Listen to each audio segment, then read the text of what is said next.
بسم الله الرحمن الرحيم. الحمد لله رب العالمين والعاقبة للمتقين، وصلى الله وسلم على سيد الأولين والآخرين محمد الأمين وعلى آله وصحبه أجمعین. بینندگان عزیز و گرامی در هر کجایی که هستید و در این لحظات تصاویر ما را به طور مستقیم و زنده مشاهده می کنید، خدمت یکایک شما عزیزان و بزرگواران عرض سلام و ادب دارم و امیدوار هستم که صحتمندی و سلامتی و شادکامی قرین حال شما عزیزان و بزرگواران بوده باشد. با برنامه دیگری از سلسله برنامه‌های قلب آسیا خدمت شما عزیزان هستیم. همان گونه که می‌دانید در این برنامه در ارتباط و قضایای مختلف اجتماعی، اخلاقی و سیاسی افغانستان بحث خواهیم کرد و همچنین در ارتباط به بیداری امت، در ارتباط به بیداری ملت افغانستان قضایا و مسائل را مطرح خواهیم کرد تا مردم افغانستان، ملت افغانستان از خواب گرانی که حقیقتا در آن هستند بیدار شوند. در این برنامه مهمان گرامی داریم، جناب دکتر احسان الله مبارز، که با اجازه شما عزیزان و بزرگواران من خدمت جناب دکتر نیز یک عرض سلام و ادب دارم. جناب دکتر سلام علیکم، به برنامه قلب آسیا و به استودیوی برنامه قلب آسیا شما را خوش آمدید میگم. و علیکم السلام و رحمت الله و برکاته. من هم خدمت شما و دوستان عزیز سلام عرض می دارم و از این پذیرایی شما در این برنامه و فرصتی از شما اظهار تشکر میکنم و فرصتی که الله تبارک و تعالی بار دیگر فراهم نمود تا در خدمت هموطنان عزیز و بینندگان گرامی در افشای یکی دیگری از پرده‌دارها یا نقاب پوش‌های دیگرگونه در خدمت بینندگان عزیز بوده باشیم و موضوع را با شما میگذاریم تا اینکه تشکر جناب دکتر صاحب محترم که دعوت ما را به لبیک گفتین و به برنامه قلب آسیا تشریف فرما شدین. خب بینندگان عزیز و گرامی، در حقیقت دشمنان اسلام همواره از راه‌ها و طرق مختلف و با استفاده از ابزار و وسایل مختلف در صدد ضربه زدن و در هم کوبیدن اسلام بوده اند و همان گونه که قبلا هم در خلال برنامه‌های مختلف پیرامون این موضوع اشاره شد که دشمنان اسلام پس از اینکه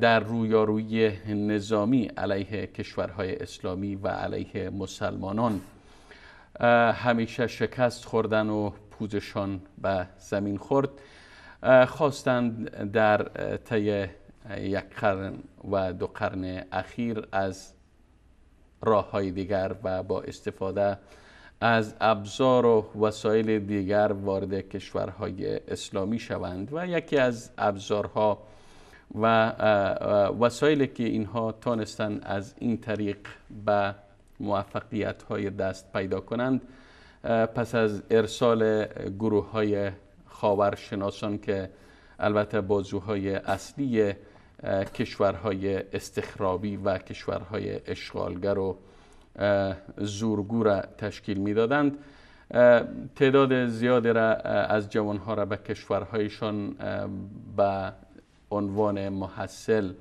دعوت کردن و بعد از آن از طریق این محصلین و از طریق این افرادی که در کشورهایشان تربیت کردن خواستند که برنامه‌های استخرابی، که من نمیگم استعماری چون واقعا کلمه استعمارگر و استعمار جا افتاده، اما در حقیقت اینا استخرابگران بیش نیستند، چون علاوه بر تخریب آبادانی به تخریب دین و عقیده مسلمانان پرداختند که با ارزشتر از عقیده در زندگی فرد مسلمان هیچ چیزی نیست و در این راه از همه چیز و از همه دار و ندار خود میگذره به خاطر حفظ عقیده و حفظ ناموس و حفظ سرزمین خود. و دشمن همیشه خواسته که دین مبین اسلام را گفتم با استفاده از ابزار و وسایل مختلف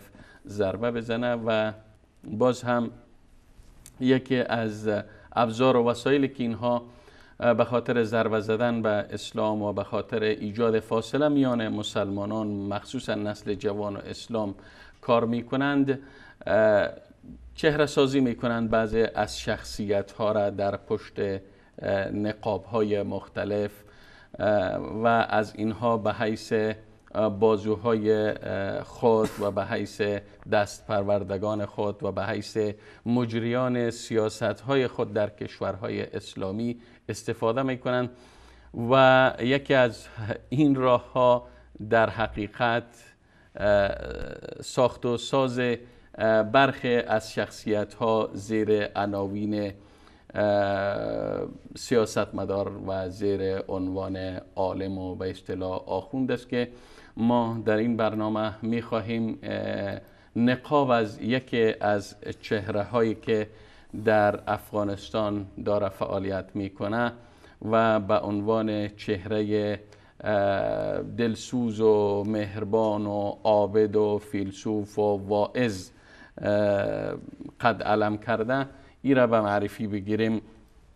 و قبل از این که به موضوع پردازم، عموما همه ما و شما اطلاع داریم که در افغانستان امروزی در دستگاه دولت فعلی افغانستان 4 مجموعه یا 5 کاتگوری مشغول کار هستند که اینا در پست های کلیدی کار میکنند. یک عده از اینها را کمونیست ها و خلقی ها و پرچمی ها و غرب زده های تشکیل میدن که در حقیقت اینا مجریان شماره یک سیاست های کشورهای استخرابی و کشورهای اشغالگر هستند. و دسته دوم را برخی از افراد جاه طلب و قدرتخواهی که بجز منافع شخصی و بجز منافع افراد که در اطرافشان قرار داره، بجز از اینا به دیگه کسی فکر نمی کنن، اصلا به فکر و خیال اسلام و کشور و وطن و ملت و این چیزها نیستن. و متاسفانه که در میان اینها هستند کسانی که در دوران جهاد علمبرداران جهاد هم بودند و شخصیت های به حیث شخصیت های جهادی فعلا هم مطرح هستند. و کاتگوری سوم البته دست پروردگان مشترک، به این کلمه تاکید میکنم، دست پروردگان مشترک اتحادیه بگم امریکا و ایران هستند که زیر این چتر فعالیت میکنند. و امروز البته حقایق برملا شده و آشکار شده و نمونه و ثمره و نتایج این گونه اتحادیه و این گونه همکاری ها را در کشورهای مختلف چون سوریه و عراق و لبنان ما میتونیم به خوبی مشاهده بکنیم. و کاتگوری چهارمی که در دولت کار میکنن و در دستگاه های در پست های مختلف دولت کار میکنن، مجموعه و جمع از افرادی هستند که البته به خاطر پیشبرد امور روزمرهشان مشغول به کار هستند. و همچنین ما مجموعه پنجم هم داریم یا کاتگوری پنجم هم داریم که اینها افراد مخلص و دین دوستی هستند که به خاطر وارد دستگاه دولت میشن تا جای یک فاسد و جای یک انسان شریر و جای یک غرب زده و بیدین و کمونیست و کسی که به غم ملت نیست را پر بکنن تا از این طریق بتونن در بدنه دولت اصلاحات را به میان بیارن. و در این مجموعه یک بخش بزرگ از مجاهدین اسبق وجود دارند، اما متاسفانه اینها مؤثر نیستند چون قدرت در دست اینها نیست. همه قدرت همه تان میدانین که در دست کشوری است که وزیر خارجش در افغانستان آمد و میان دو نامزد ریاست جمهوری افغانستان، حکومت ائتلافی که در افغانستان به نام حکومت وحدت ملی است را ایجاد کرد. خب شخصیتی که ما روی آن میخواهیم در این برنامه بحث بکنیم و نقاب از چهرهش برداریم، شخصیت دینی است که اگر از تقیه دور شود چهره حقیقیش و چهره واقعیش آشکار میشه و این چهره و این شخصیت متاسفانه در میان مردم افغانستان و خصوصا شهریان کابل پس از آمدن آمریکا فعالیت‌هایش بیشتر شده و محبوبیت هم کسب کرده. البته مردم از حقیقت این شخص آگاهی ندارند، اما گذشت زمانه و گذشت دوران کافی است که نقاب از چهره این انسان برداره. این شخصیتی که ما دربارش میخوایم در این برنامه صحبت بکنیم آیت الله محسنی هستند. شخصیتی که شخصیت چند بعدی دارند، گاهی در عرصه سیاست ظهور میکنند و گاهی در عرصه مسائل اجتماعی و اخلاقی و گاهی به حیث یک عالم قد علم میکنند. محمد آصف محسنی فرزند محمد میرزای محسنی در سال 1314 هجری شمسی در شهر قندهار کابل تولد میشه که مطابق میشه به سال 1936 هجری میلادی. این آدم در سن تقریبا میشه گفت 14 سالگی یا 13 سالگی راهی پاکستان میشه و در اونجا به آموزش زبان اردو میپردازه و بعدش در سال 1330 که تقریبا فکر کنم 16 ساله میشه کارمند اتاق تجارت قندهار میشه. البته این معلومات از دانشنامه آزاد ویکیپدیا گرفته شده و در سال 1332 هجری شمسی رهسپار نجف میشه، جایی که جلادای این زمانه را تربیه میکنن زیر نام آخوند و زیر نام آیت الله و نزد سید محسن حکیم و سید ابوالقاسم خویی درس میخوانه و پس از 12 سال که در نجف سپری میکنه به قندهار برمیگرده و پس از حادثه 7 ثور رهسپار سوریه میشه.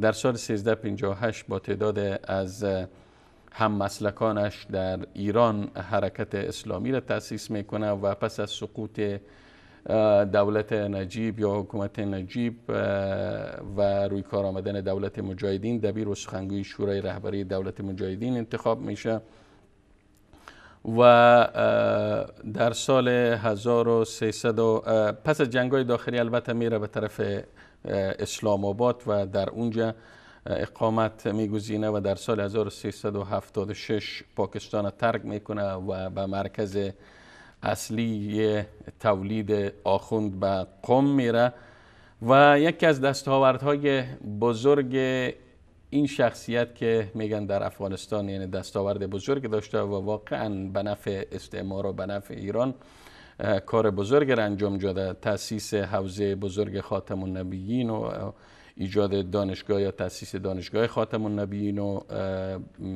راه اندازی تلویزیون و تمدن و بالاخره تأسیس شورای علمای تشیع و همچنین شورای اخوت اسلامی که در این راستا بیشتر فعالیت داره و علمبردار و داعیه دار شورای اخوت اسلامی در افغانستان است. ما در این برنامه می‌خواهیم البته از خلال کتاب‌های خودش و از خلال سخنرانی‌هایش و صحبت‌هایش به گوشه‌های از عقاید و باورهای این شخصیت اشاره بکنیم و البته صحبت پیرامون آیت الله محسنی فکر نکنم که در یک برنامه و دو برنامه خاتمه پیدا بکنه و ما در برنامه‌های مسلسل در ارتباط به این شخصیت اشارات خواهیم داشت و در این برنامه از عقاید این مرد در ارتباط به خلفای راشدین شروع میکنیم و عقیده و باورهای از را از به بررسی میگیریم. خب جناب دکتر، فکر کنم که مقدمه ما طولانی شد. جناب دکتر، همون گونه که شما هم میدانید و من هم میدانم و بیننده های عزیز و گرامی و ملت افغانستان هم میدانند، یکی از پرچمدارا و علمبردارای شورای اخوت اسلامی و بالاخره وحدت و احترام به بزرگا و این مسائل آیت الله محسنی است که به نام شیخ محسنی در افغانستان شهرت پیدا کرده. میخوایم بدانیم که آیا عقاید و باورهای حقیقی ای آخوند با ادعاهایی که در سخنرانی هایش میکنه در مناسبت های مختلف و از طریق تلویزیون تمدن با هم مطابقت داره یا خیر؟ الحمد لله نحمده و نستعینه و نستغفره و نعوذ بالله من شرور انفسنا و من سیئات اعمالنا من يهده الله فلا مضل له ومن يضلل فلا هادي له واشهد ان لا اله الا الله وحده لا شريك له واشهد ان محمدا عبده ورسوله اللهم صل على محمد وعلى آل محمد كما صليت على إبراهيم وعلى آل إبراهيم إنك حميد مجيد اللهم بارك على محمد وعلى آل محمد كما باركت على إبراهيم وعلى آل إبراهيم إنك حميد مجيد.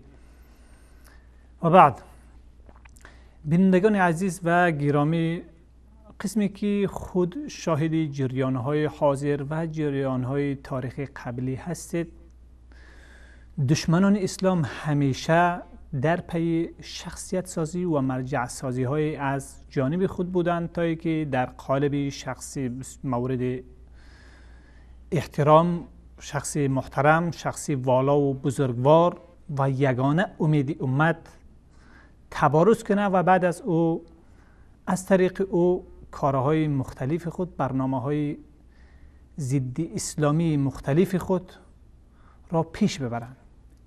شما در این جریان میتوانید که در تاریخ دولت حکمرانی خلافت عثمانی ها نظری به اندازه به شخصی به نام مصطفی کمال اتاتورک، شخصی که در جریان جنگ‌های مسلمانان و خلفای عثمانی در ترکیه با مبارزه خلفای عثمانی با کشورهای اروپایی، با بریتانیا ها، فرانسه و کشورهای کفری در مجموع شکل او را شخصیت ساختن که خیلی یعنی تعجب آور هست، خیلی پیچیده و مرموز هست. در جنگ نهایت جدی می جنگیدن تا اینکه این شخص که یکی از کماندانهای عادی جنگی بود در معرکه حاضر می شد. بعد از جنگ کوتاه میدان گذاشته عقب می رفتن. ما در برابر مصطفی کمال شکست خوردیم، یعنی گویا. بله. از این طریق خواستن که شخصیت بتن. از اینجا به اساس رتبه های عسکری در دولت و نظامی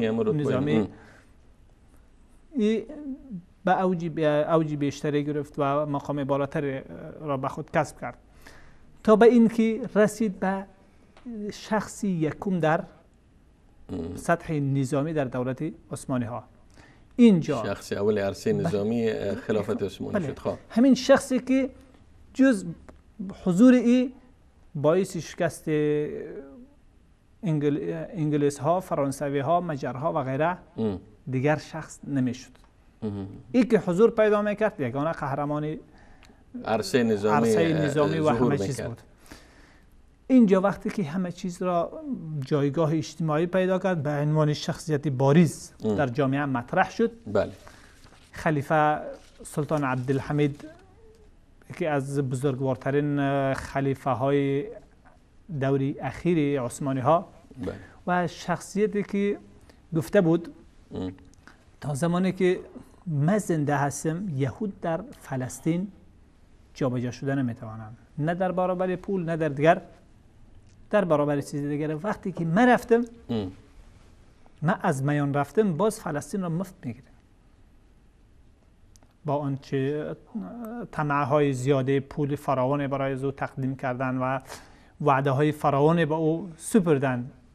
یهودی ها تا صهیونیست های پشت سرشان نپذیرفت و این شخصیت بزرگوار را همین مصطفی کمال که در بعدها لقب اتاتورک را به خود گرفت، بله، از میان برداشت.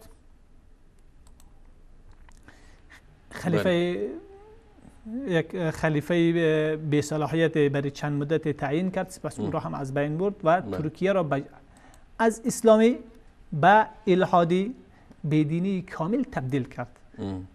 الحمدلله خوشبختانه در آونة اخیر پس از روی کار آمدن حزب اسلامی رفاه ما شاهد الحمدلله چی بگیم خوشبینی های زیادی هستیم، شاهد فعالیت های اسلامی خوبی هستیم. بازگشت دوباره ترکیه به سوی اسلام و به دامن اسلام و به آغوش اسلام و به عنوان یک حکومت در دایره نه تنها عام بلکه دایره قابل توقع برای امت. خب پس مطلب ما در اینجایی بود که یعنی شیوه های شخصیت سازی دشمن طی بیش از یک دهه ایرا 2 دهه مصطفی کمال شخصیت سازی کردن جناب دکتر، نه تنها در ترکیه، نه تنها در ترکیه، مثلا در سوریه ما شاهد هستیم. در سوریه مثلا آوردن حافظ الاسد باعث یک شخصیت مطرح کردن که امروز فرزندش خونخوارترین فرزند روی زمین یا خونخوارترین و خون آشامترین شخصیت روی زمین شناخته شده و محمد علی جناح در پاکستان را داریم. ما بعدش چیز را داریم، جمال عبدالناصر و خمینی در ایران را داریم که از فرانسه آمده توسط اروپایی تربیه شد و همچو یعنی بیش از 3 دهه خمینی در نزد عامه مردم، اگرچه مردم های فهمیده و رسیده از روزی اول دانسته بودند که حقیقتش درک کرده بودند، پخته هست که از غرب آمده. یعنی امکان نداره که از فرانسه بیایه و نظام اسلامی با ما تولید کنه و دولت اسلامی تولید شود، بلکه از اونجا چیزی که تولید شده یک آفت بزرگی دیگر است برای امت که در این دهه با آمد امریکا و تسلیم عراق به اونها و در 2 سال ایران 3 سال 2004 تا 2006 و 2007 که زمان رشد نفوذ بسیجی های ایران در عراق بود، بله، بیش از 1 لک مسلمان سنی، حتی بعضی هایشان اطفال خردسنی بودن، به جرم نام عمر نام داشتن، ابوبکر نام داشتن، آتش زده شدن. تا به این که شخصیتی که همیشه از جانب حلقه های اهل سنت و هنوز هم بالای از او انتقاد هست، چون شخصیتی تقریبگرا با اهل تشیع دکتر یوسف قرضاوی ناچار شد، با آنکه همیشه در جزئی از پیشتازان داعیه های تقریب بود، بله، مجبور شد که با رفسنجانی در صحبت های و با دیگرهای این موضوع را جدی بگیره که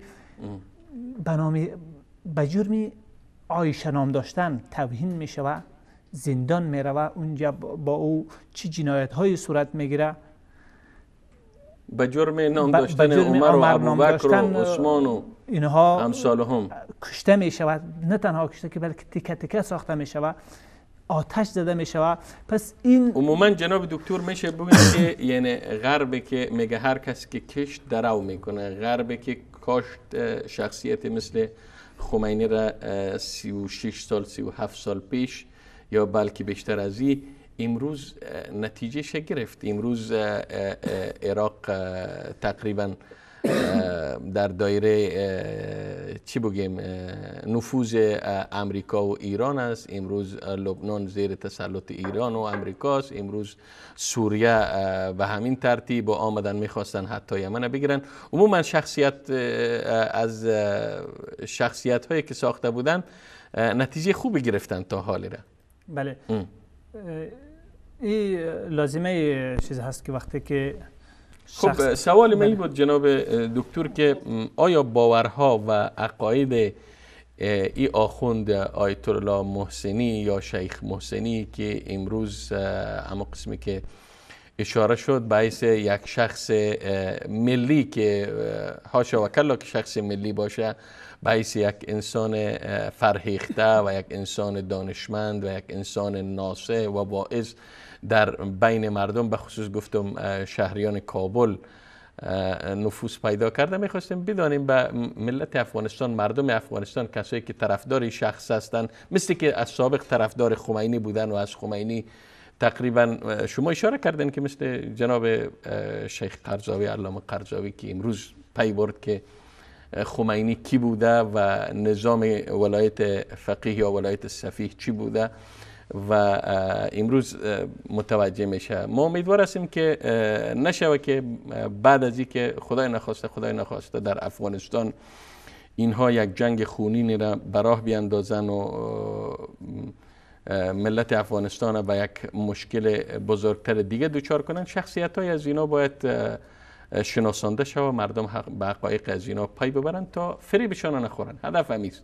ما میخواستیم بدانیم که آیا یعنی بیننده که ما را همین لحظه مشاهده میکنه، بیننده که میبینه، میگه شما فقط حرف میزنین، حقیقت بگیم. من میخوام بدانم که گفتم که آیا همین عقیده و باور محسنی در ارتباط به صحابه، در ارتباط به صحابه رسول الله صلی الله علیه و سلم، در ارتباط به امهات مؤمنین، همون چیزی است که در کتاب‌هایش درج شده، یعنی چیزی که در سخنرانی‌هایش، چیزی که در مناسبت‌های به نام مناسبت وحدت اسلامی مطرح میکنه، عین طرح در کتابش داره یا نه؟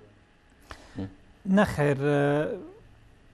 مقدمه‌ای که من قبلا روی رفتم و کم طولانی تر شد. بله. هدف ما رسیدن به همین نکته بود که در سایه امریکا وقتی که این شخصیت تبارز میکند، این شخصیت ساخته میشود و به عنوان شخصیتی بسیار والا و معتدل و شخصیتی محترم در افغانستان مطرح میشود.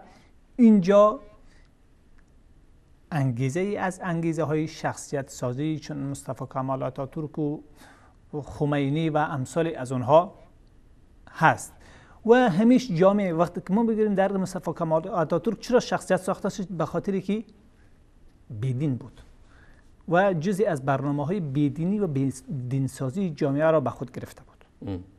خمینی به قرآن، تحریف قرآن، بلکه 7 گونه تحریف قرآن، 7 بار تکراری تحریف شده تا اینکه قرآن به دست دیگرها رسیده و تمام تحریف تمام کتاب‌های آسمانی و کفر ابوبکر و عمر رضی الله عنهما و لعن اونها به جناب پیامبر اکرم صلی الله علیه و سلم، خیانتشان در تبلیغ رسالت. قسمی برنامه‌ها قبلا بیان شد در کتاب کشف اسرارشان و در کتاب القرآن باب معرفت الرب و این چیزها عقیده داشتن و این پایه ای بود که هر کس که به اینها ایمان نداشت گفت که اهل سنت و عموما از نجیس هستن و چیزهای دیگری که با او عقیده ایش بود. و اون مبنا این کشت خونه هایی که فعلا بود بر مبنای عقیدتی، این تحفه‌ای بود که خمینی فرانسه به جامعه اسلامی به بار آورد. حتما شبیه به همین افکار بله. در این لانه دیگری از لانه های امریکا بله. که به عنوان مرجع مسلمان و محترم و چیزها معرفی شده، در حالی که برای استاد سیاف با آن که حتی سازش کرد، یعنی سازش داشت با امریکا و در سیاست گذاری و در ساختار دولت و حتی مخالفین دولت با عنوان مفتی آیوساف و غیره او را معرفی کردن، در عین حال این لقب به این شخص ندادن. یعنی به کدام لقب؟ همین لقبی که مثلا طالبان و غیره مخالفین دولت به استاد سیاف لقب الههشون مفتی آیوساف به او لقب دادن که گفته چیز کردن. اما این از این چیزها با دور ماند، چون چیزی برنامه‌های شخصیت سازی هست هنوز ادامه داره. خب پس در اینجا کسی میشه کی سوال بکنه جناب دکتری چی وقت ادامه داره؟ این مرد خب پیر شده، این مرد یعنی در پایش به لب گور رسیده به اصطلاح خود ما.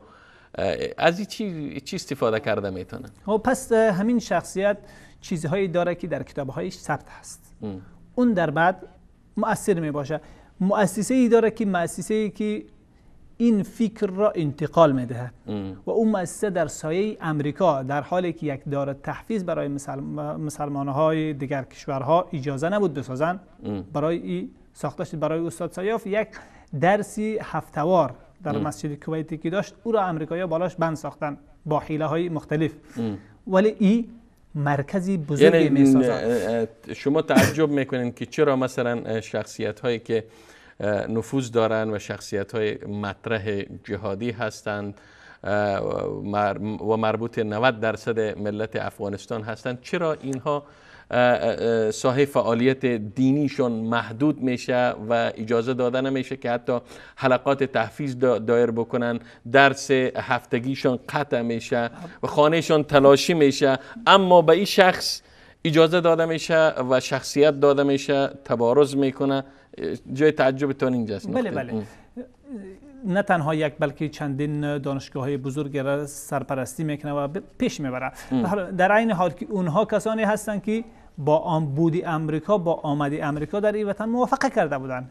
چنین نیستن که از مخالفین بوده باشند، اما چون سنی و مسلمان هستند اجازه فعالیت داده نمیشه. و به این که حتی سنگ مخالفت با امریکا و چیزها را هم گهگاهی به خود میزنه و همچنین نظامی ایران قسمی که معروف هست از اونها. خوب اگر پس برمیگردیم پس علت این هست که اینجا این در ریشه اساسی قسمی که کمال اتاتورک دشمنی با اسلام داشت، خمینی دشمنی با اسلام داشت و در پرده نهان نکرده بود، در جریان جمال عبدالناصر و دیگرهایی که در عرصه ها ظهور کردن، در طینت خود، در اصل اندیشه خود علت شخصیت سازی آنها از جانب غرب و تلاش های برای شخصیت سازیشان تشخیص داده شده. بله، علتشان دشمنی با اسلام و انحراف در دین و دوری از این جاده هست. یعنی به عبارت دیگه یعنی اینا قابلیت و لیاقت و استعداد مزدور شدن و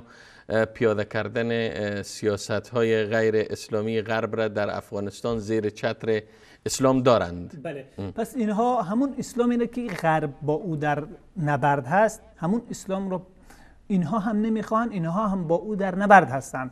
حالا ما تنها جوانب دیگرش میشه که در بعدها به بررسی بگیریم. جانب صحابه. بله. ما اینجا یک موضوعی که در از صحابه اگر بریم جناب دکتر، صحابه مثلا ما شروع میکنیم از بحث مثلا خلفای راشدین که ما باور داریم که پیامبر صلی الله علیه و حضرت ابوبکر صدیق رضی الله تعالی عنه اولین خلیفه پیامبر صلی الله علیه و سلم بودند و بعد از ایشان به مسند خلافت نشستند بعد از فوت پیامبر صلی الله علیه و سلم و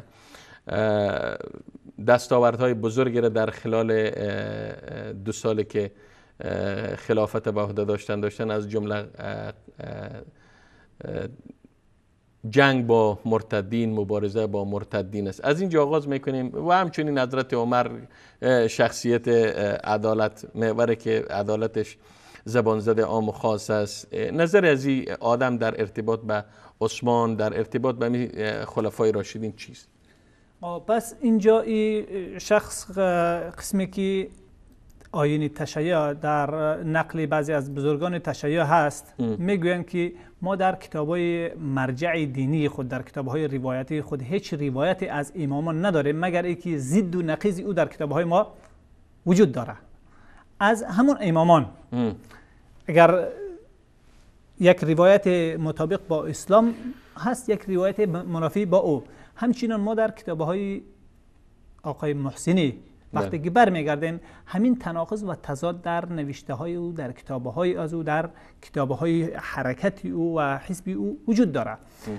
گاه در جریان صحبتش با اهل سنت و مسلمان ها، در جریان برنامه تخدیری و نیرنگی شورای اخوت، یعنی برنامه‌ای که میخواه از طریق او مسلمان ها را غافلگیر بسازه و نافهمه ها و نارسه های زیادی را به عنوان یا جیره خورها و دین فروش های محدود را در دایره خود به عنوان نماینده اهل سنت جمع کنه و در اونجا سخنان چرب با اونها مطرح بکنه یا در نوشته هایی که با اونها هست.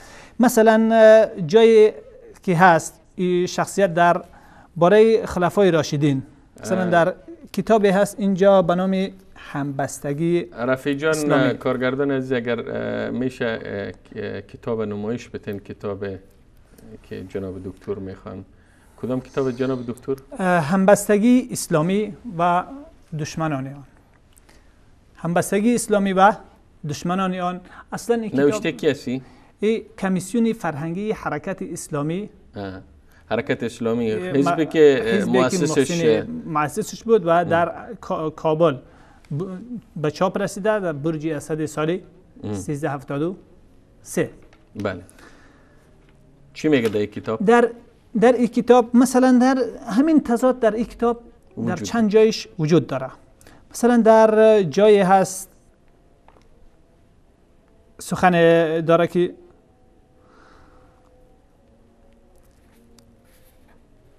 صفحه 44 صفحه 44 در این کتاب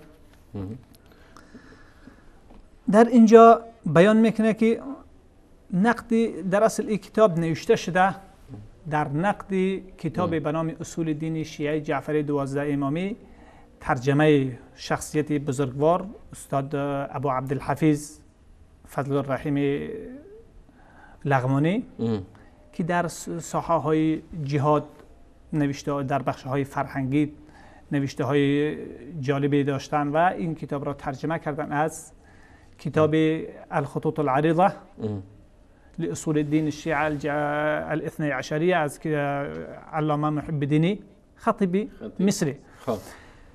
در نقد او چیز نگاشته شده تا کتاب همبستگی اسلامی و دشمنان آن. خواهی چی میگه در کتاب؟ در اینجا جای بیان میکنه، میگویه که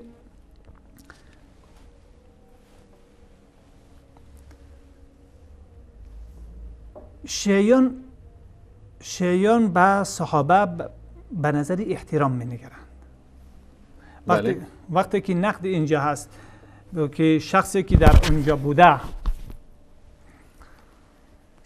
شخصی که نوشته میگه شرط شیعیان برای اتحاد با سنیان لعنت فرستادن بر صحابه است. بله. در جواب او میگه که این ادعای باطل و حرام را شیعیان هیچگاه چنین ادعای باطل و حرام را نکردند و به صحابه به نظری احترام می‌نگرند. این حرف محسنی است. حرف محسنی هست. بله. در این نکته. خب منتها بعد از او باز مطلب بعدی را میگوید. ما فعلا همین مطالب را بیان میکنیم که میگه که ما به نظر احترام به صحابه، یعنی در این کتابش ادعا میکنه که ما به صحابه احترام داریم، ما توهین و تحقیر و تکفیر نمی کنیم و عین عقیده اهل سنت در باره صحابه داریم. بله. در صفحه 43 همین در صفحه 43 همین عین مطلب را بالاتر از او میگه ما پیشنهاد میکنیم که طی یک نشست مشترک علمای شیعه و سنی حرمت سب صحابه اعلان شود. طی یک نشست مشترک علمای شیعه و سنی حرمت سب صحابه اعلان شود که مرتکب آن مستحق تعزیر باشد. خب حرف خوبی است جناب دکتر. اینجا حالا ما میگویم سخن‌هایی که برای تخدیر مسلمان ها، یعنی برای عوام فریبی. بله، برای عوام فریبی و مسلمان فریبی.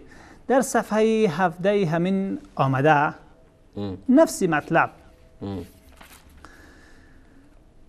میگه که ما در رابطه به خلافت خلفای راشدین بله نظر خاصی داریم. نظر خاص بعداً باز با او میپیچیم که نظر خاص چی هست، چون اینجا میخواد که تلبیس بکنه. و اگر بدور از تعصب با هم بنشینیم و صحبت کنیم به احتمال قوی به توافق میرسیم و تفصیل در کتاب تصویری از حکومت اسلامی در افغانستان ذکر شده است. اما بعد از خلافت راشده غالب حکومت‌ها غیر اسلامی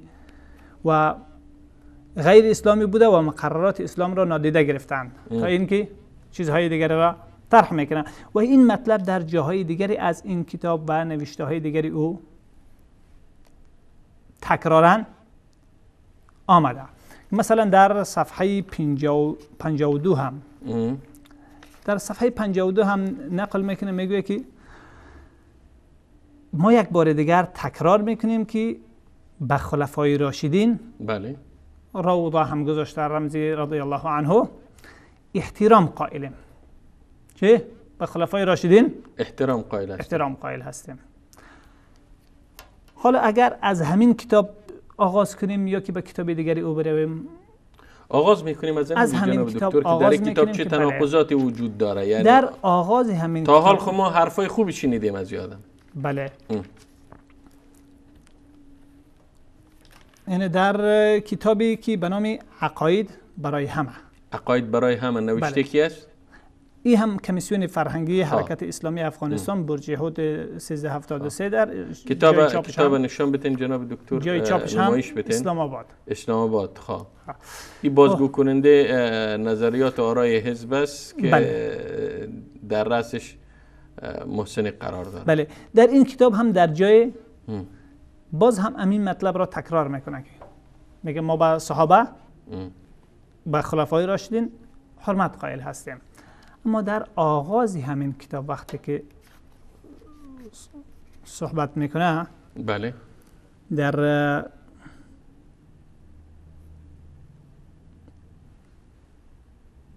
صفحه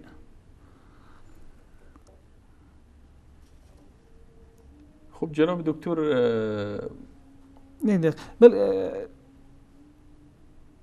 در صفحه 22 بله، کتاب عقاید برای همه.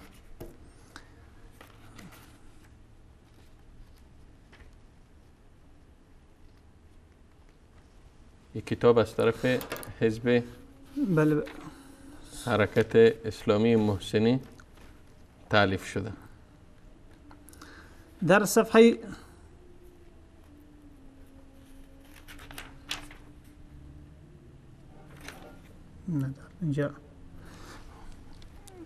در اینجا مطلب دیگری هست به عقیده تعلق داره.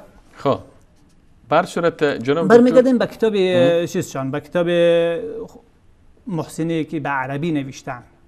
بله. کتاب صراط المستقیم، صراط الحق. خب کتابی هست به نام صراط الحق، در 3 مجلد نوشته. بله. در 3 مجلد نوشته و در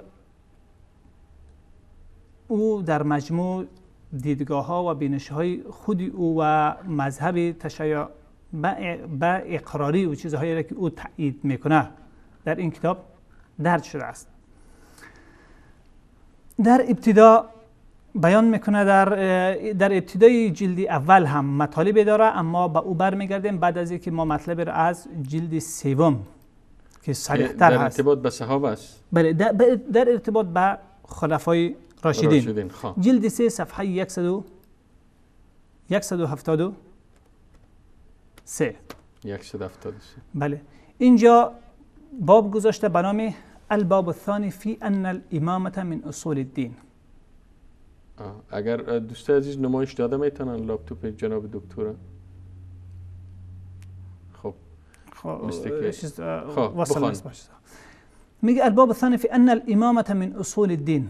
باب ثانی در ای که امامت از جمله اصول دین هست. خب میگه بعد ما ثبت وجوب نصب الامام على الله تعالى وبطلان تعلقه بالناس ثبت ان الامامه كالنبوه من اصول الدين.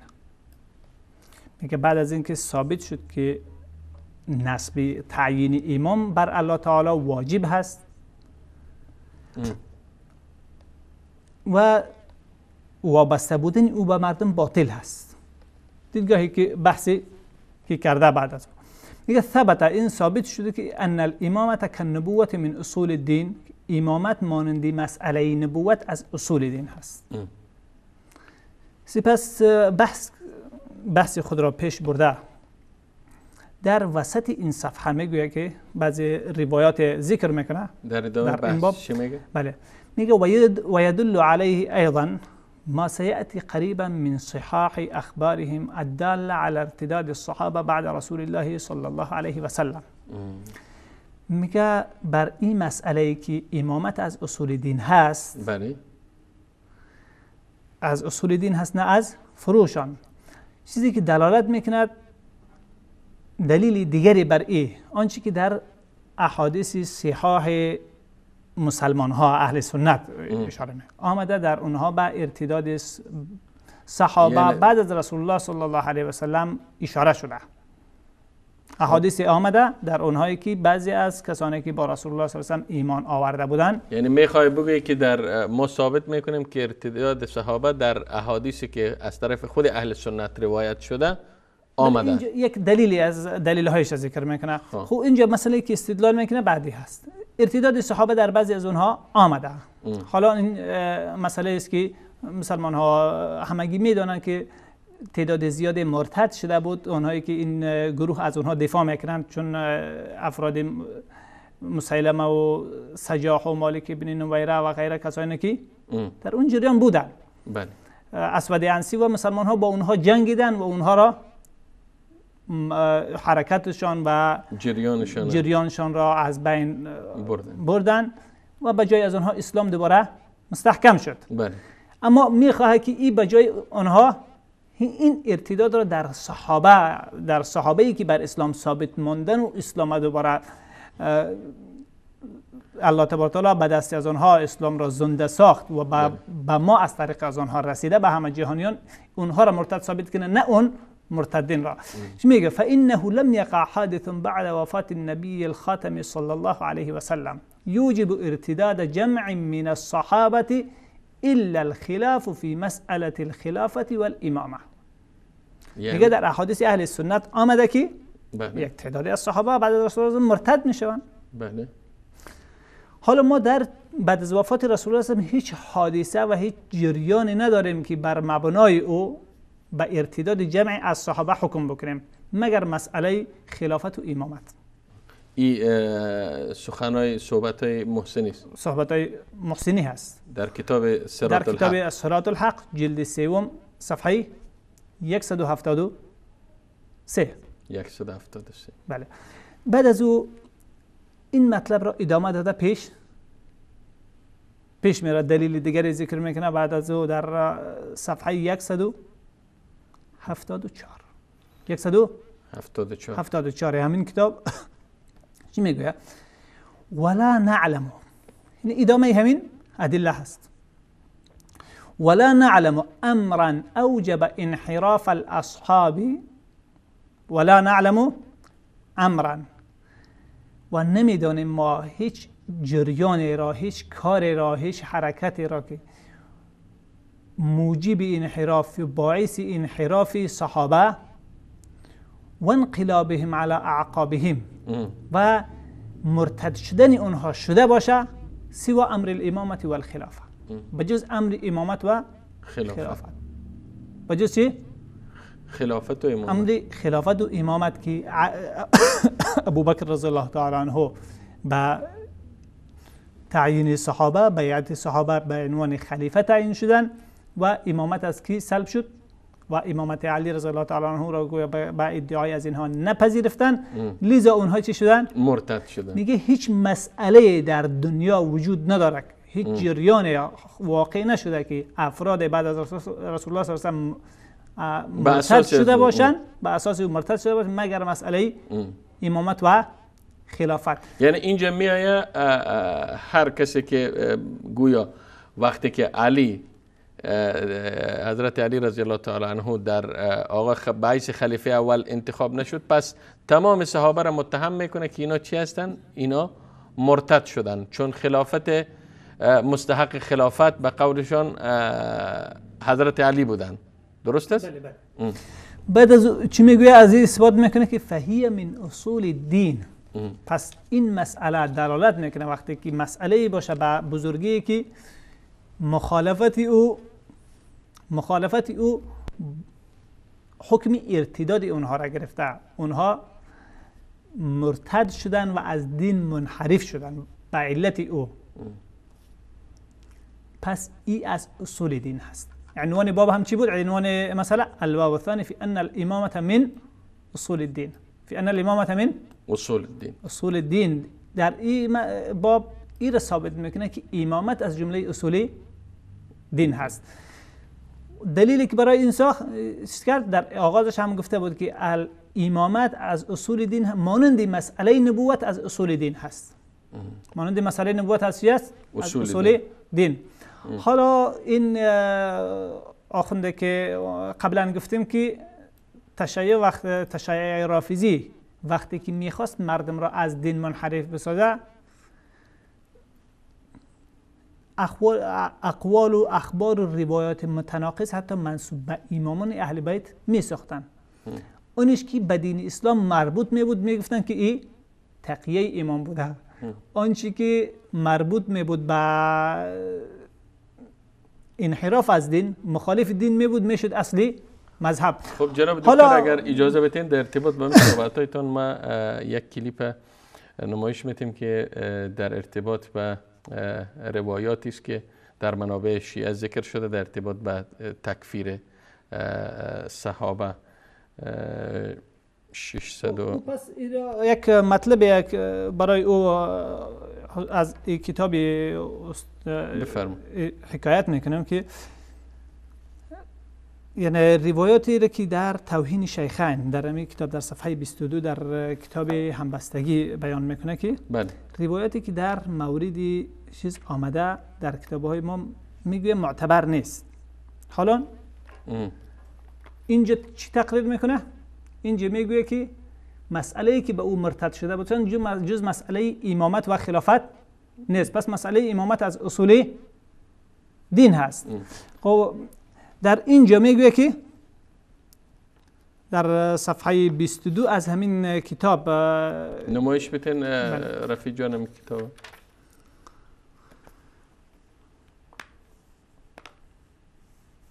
بله بفرمایید جناب. میگه اگر چیزی درباره توهین شیخین رضی الله عنه در بعضی از روایات ما وارد شده باشد مورد اعتماد نیست، زیرا شیعه هیچگاه به روایت ضعیف اعتماد و اعتقاد ندارد. اینجا جناب دکتر اگر کتاب درست نمایش بتین در صفحه چون بیننده متوجه شوند. همینجا همین مطلب را بیان میکنه. دوباره اینجا ادعایش هست، ادعایی که در این میخواهم مسلمان فریب کنه. میگه که اگر چیزی درباره توهین شیخین رضی الله عنهم در بعضی از روایات ما وارد شده باشد مورد اعتماد نیست، زیرا شیعه هیچگاه بر روایات ضعیف اعتماد و اعتقاد ندارد. و اینجا میگه که اونها بنابر مسئله چیز صحابه چی شده بودن که خلافت را امامت علی رضی الله عنه را نپذیرفته ابوبکر صدیق رضی الله عنه را خلیفه تعیین کردن، چی شدن؟ مرتد شدن، چون یکی از اصول دین را ترک کردن. خب جناب دکتر اگر اجازه بدین من فقط یک کمی روایاتی که در منابع شیعه در ارتباط به تکفیر صحابه آمده، ارتداد صحابه امیر نمایش میتونم رفیق جان. بسم الله.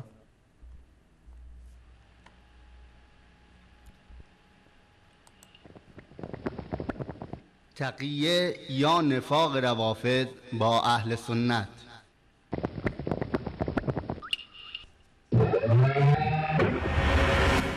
بعد بلا فاصله میفرمایند نسبت به تقیه و علیکم به مجاملت اهل الباطل، نفرمود اهل شرک، نفرمود اهل الکفر. اهل الباطل یعنی کی؟ یعنی غیر معتقد به ولایت امیرالمومنین در جرگه مسلمانان. فرمود بر شما باید به مجامله با اینها، یعنی با رفتاری زیبا باید با اینها مدارا کنید. تحمل الظلم منهم، اونا ظلم بر شما میکنن، شما سعی کنید بردباری نشان بدید، تحمل کنید. با اونها وارد منازعه نشوید. این دستور امام صادق است. و دین بینکم و بینهم، روش شما در بین خودتون با اونها به تقیه باشد. پر اون منازعه پیش می آید، اما دین بینکم و بینهم به تقیه. فان الله امرکم بالتقیه، خدا هم کرده شما رو به تقیه.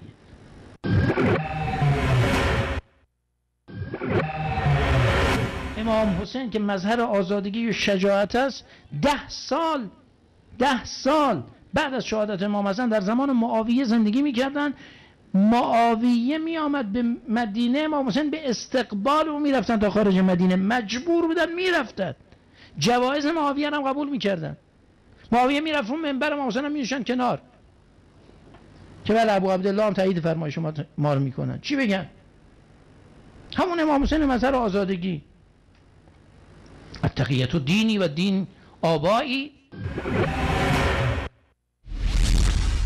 در عقیده شیعه پنهان کردن دین و کتمان حق عبادت است. دروغ نزد همه انسانها، حتی کسانی که هیچ دین و مذهبی ندارند، قبیح و ناپسند است. اما نزد شیعه بهترین عبادت به شمار می رود و کسی که از دروغگویی پرهیز کند بی ایمان و بی دین است. چنان که به دروغ از امام علی رضی الله عنه روایت کردند که فرمودند: التقیة دینی و دین اهل بیتی، تقیه دین من و دین اهل بیت من است. مستدرک الوسائل جلد 12 صفحه 252.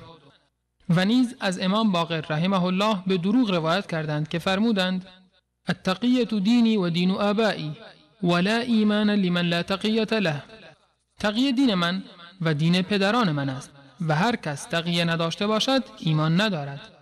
من لا یحضره الفقیه جلد 2 صفحه 127. همچنین از امام صادق رحمه الله به دروغ روایت می کنند که ایشان فرمودند: لو قلت ان تارک التقیة کتارک الصلاة لکنت صادقا، اگر بگویم تارک تقیه مانند تارک نماز است سخنی حق گفتم. من لا یحضره الفقیه جلد 2 صفحه 127. الله متعال در بعضی از شرایط خاص و اضطراری برخی از محرمات را به قدر حاجت جواز داده است. به عنوان مثال در آیه 173 سوره بقره برای فردی که از فرط تشنگی و یا گرسنگی در حال هلاک شدن است و غذایی حلال در اختیار ندارد، خوردن شراب و یا گوشت خوک به قدر حاجت جواز داده شده است. همچنین یکی دیگر از این موارد اجازه کتمان حقیقت برای مسلمانانی است که در برابر کفار و مشرکین از جان خود بیم دارند. الله متعال در این باره می‌فرماید: نباید مؤمنان کافران را به جای مؤمنان به دوستی بگیرند و هر کس چنین کند در هیچ چیز بهره ای از رحمت الله ندارد مگر اینکه به نوعی از آنها تقیه کنید و الله شما را از خود برحذر می دارد و بازگشت به سوی اوست. بینندگان عزیز و گرامی، بخش از کلیپی که در ارتباط و روایات ارتداد صحابه در منابع شیعه ذکر شده بود را دیدید و برمیگردیم خدمت جناب دکتر احسان الله مبارز. جناب دکتر، صحبتایتون را در ارتباط با باور و عقیده محسنی راجع به صحابه و خلفای راشدین ادامه بده. پس نکته اولی که در اینجا بود حکم عقیده محسنی راجع به مرتد بودن صحابه، مجموعه صحابه که بعد از وفات رسول الله صلی الله علیه و آله و سلم علی رضی الله تعالی عنه را گذاشته که نزد به تصور به اعتقاد محسنی تعیین او از جانب الله تعالی هست و پذیرفتن او امر حتمی جزئی از اصول دین هست. کسی که او را نپذیرفت، یکی از اصول دین را نپذیرفت، چی می باشه؟ کافر می باشه. لذا میگه اونها مرتد شدن. اما جالب است که در همین صفحه بعد از همین عبارت که ذکر میکنه و الروایات فی ذلك کثیرة و فیما ذکرناه کفایه، نقل را ذکر میکنه که مسئله الامامه من اعظم مسائل اصول الدین التي مخالفتها توجب الكفر. از بیضاوی در منهاجی که داره در اصول از او حکایت میکنه، میگه مسئله امامت من اعظم مسائل اصول الدین التي مخالفتها توجب الكفر. در اینجا هم بطرید میخواه که از کلام یکی از علمای سنی شافعی که حکایت مذهب کرده بله استدلال کنه. خب به هر حال میگه لكن جمهور العامه على انها من الاحکام الفرعیه بحجه فندناها قبیل هذا. لیکن جمهور عامه، مراد از عامه در اینجا نزدش کی است؟ اهل سنت و مسلمان ها. میگه عمومی مسلمان ها به این نظر هستن که مسئله امامت از مسائل فرعی هست که ما دلیلی از او را ما نقد و رد کرده از بین این راجع به صحبت کردیم. بله. خلاص اعتبارش ساقط کردیم. خب در ادامه همین کس که تا حال بحث میکرد و میگفت که از اصول دین هست و صحابه به علت این مرتد شدن، در همین صفحه در جزئی از تناقض های خود میگوید که ثم اعلم ايضا ان الامام وان كانت عند الاماميه من الاصول دون الفروع لكنها من اصول المذهب دون اصول الدين. باز بدان که امامت اگرچه نزد امامی ها از اصول هست، از فروع نیست، لیکن این از اصول مذهب است، از اصول دین. خب این بحث جناب دکتر، بحث امامت، چون ما هدف ما صحابه است، بحث امامت ان شاء الله در برنامه مستقل دیگر ما ادامه میتیم. ما فقط حالا میخوایم به بیننده های عزیز و گرامی، به بیننده های که در افغانستان هستند و فریب شخص خوردن، نظری از این، باوری از این و اعتقادی از این را که در کتاب هایش درج شده راجع به صحابه بیان میکنیم که چی تناقضی است در عین خود کتاب و در بین صحبت‌های ازی درباره صحابه در کتاب‌هایش و بین صحبت‌هایی که در خلال سخنرانی‌ها و برنامه‌های تلویزیونیش به مردم بیان میکنه. حالا این کتاب دیگری هست از محسنی به نام نمایش بتین جنگ در تاریکی، شیعه و سنی چی فرقی دارن؟ در این چی گفته؟ چاپ سوم با اضافه رساله مقام اهل البیت و صحابه. مؤلف کی هست؟ اینجا محمد آصف محسنی. مؤلف خودی ازی هست. در اول این کتاب بله. صفحه 2 نمایش بتین رفیع جان. جناب دکتر کتاب درست اینجا عنوان گذاشتن به نام فصل اول ریشه تعدد مذاهب در اسلام. ریشه تعدد مذاهب در اسلام. در اسلام همه میدانند که دین اسلام بر اساس قرآن مجید و سنت پیغمبر بزرگوار آن صلی الله علیه و سلم شکل گرفته است. و منبع اصلی عقاید، اخلاق، سیاست، اقتصاد، اجتماع، عبادات و غیره همین دو چیز می باشد و مسلمانان هم بدون استثناء کتاب و سنت را قبول دارند. پس چرا اختلاف؟ عجیبی، حرف خیلی جالبی. بله. حالا میگه اختلاف چرا واقع شده؟ حالا مشکل در جواب این سوال هست. این کجایی است که خودش تعجب میکنه که چرا اختلاف باید شود. خب اینجا میگه که اختلافات واقع در میان متدینین دو ریشه دارد. خب اول اختلاف درباره جانشین حضرت پیغمبر اکرم صلی الله علیه و سلم پس از درگذشت ایشان. بله. این یکی از ریشه های اختلاف است. جمعی میگفتند حضرت ختمی مرتبت صلی الله علیه و سلم در این مورد فردی به خصوص را مشخص نفرمودند. بله. و گویا این امر را به خود مسلمانان واگذار نموده است و بر این اساس صحابه بدون ضیاع وقت در سقیفه بنی ساعده اجتماع نموده و فردی را به عنوان خلیفه و حاکم تعیین نمودند. حالا این فرد کی است؟ ابوبکر صدیق رضی الله تعالی عنه که مسلمان ها اولا این سخن ای در ایجا غیر علمی هست، چون در سقیفه بنی ساعده انصار جمع شده بودند، از مهاجرین تنها 3 نفر بود. بعد از گفتگوهای همه حاضرین اونجا، نه تنها نه همه صحابه،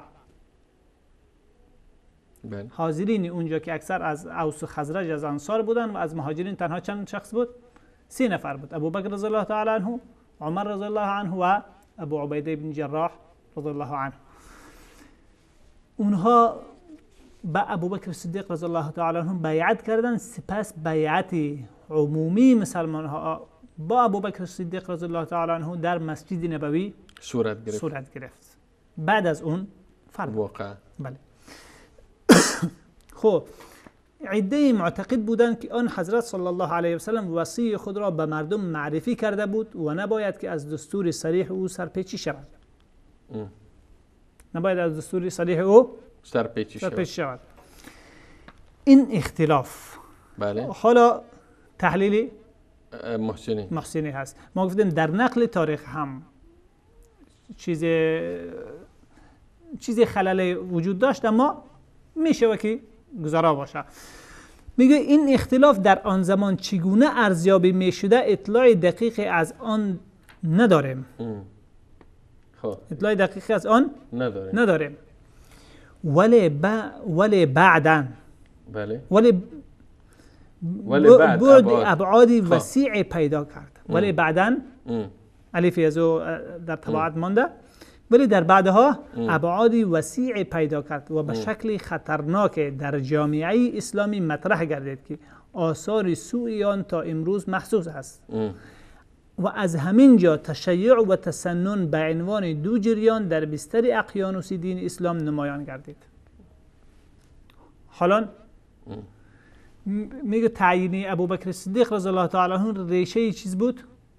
ریشه اصلی مشکلات، یعنی اصلی مشکلات و وجود اختلاف در امت که اونها امر صریحی رسول الله صلی الله علیه و سلم را که به امامت بود به ادعای این شخص و در اونجا به مخالفت او کافر شده بودن به اعتقاد شخص. خب اینه به شکل نرمترش مطرح میکنه. چون تقیه میکنه. ولی اینجا خب کتاب برای چیز نوشته دیگه، برای موضوع اخوت نوشته دیگه، اسلامی وحدت و همبستگی نوشته. بله. حالا همین عبارات، همین مسئله را با الفاظی شدیدتر، واضحتر در صراط الحق در ابتدای جلد اول.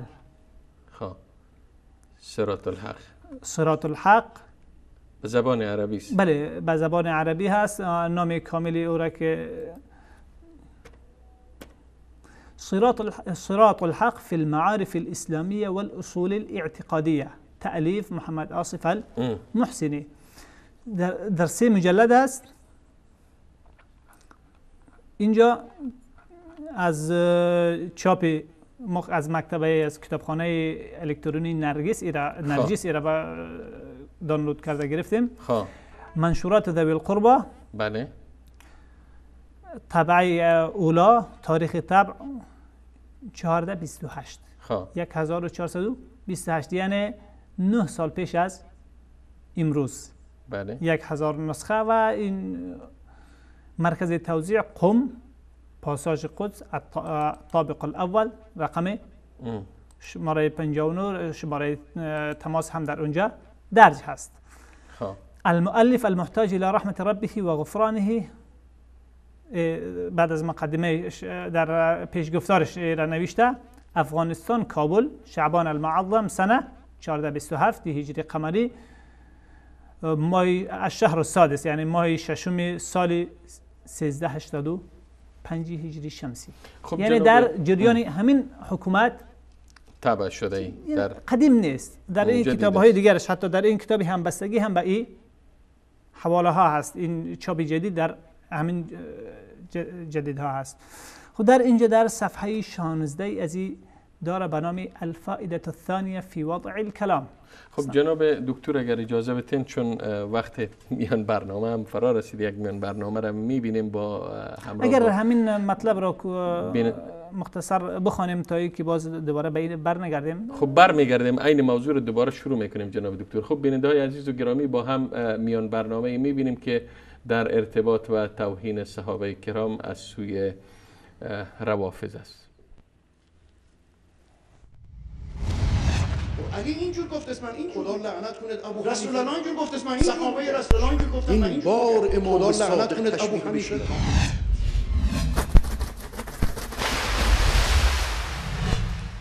کینه و بغض آخوندهای رافضی به بزرگان امت اسلامی بر همگان آشکار است.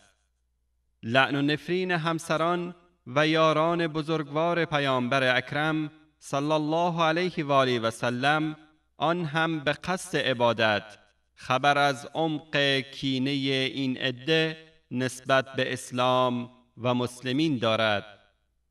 اما از آنجا که قبول این لعن و نفرین ها بر هر انسان آزاده و عقلمندی دشوار است، آخوندهای رافضی برای توجیه این اهانت های خود روایاتی جعلی و دروغین را به اهل بیت پیامبر صلی الله علیه و آله و سلم نسبت می‌دهند تا بدین وسیله لعن و نفرین خود را توجیه نمایند. از جمله این عداوت‌ها دشمنی با امامان چهارگانه مذاهب اهل سنت است، همان بزرگوارانی که چون ستارگانی در آسمان علم و ادب و اخلاص می درخشند و تمامی امت اسلامی به عظمتشان و جایگاه آنان معترفند. اولین این بزرگواران امام اعظم ابو حنیفه نعمان بن ثابت رضی الله عنه است، امام بزرگواری که از روی شدت تمسک و اتباع سنت پیامبر اکرم صلی الله علیه و آله و سلم روایات ضعیف حدیثی را به علت احتمال نسبت داشتن به سنت پیامبر صلی الله علیه و آله و سلم بر قیاس و رأی اجتهادی خود مقدم می‌دانست. اما ببینیم که چگونه مدعیان دروغین محبت اهل بیت پیامبر اکرم صلی الله علیه و آله و سلم با جعل روایات ساختگی و دروغین و نسبت دادن آن به ائمه اهل بیت به امام بزرگوار ابو حنیفه رحمه الله اهانت می کنند.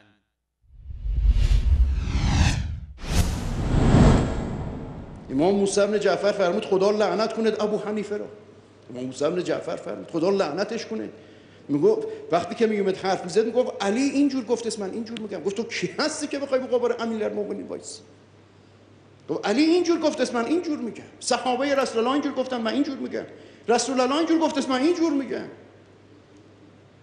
چندین بار امام صادق تشبیه به شیطانش کرد.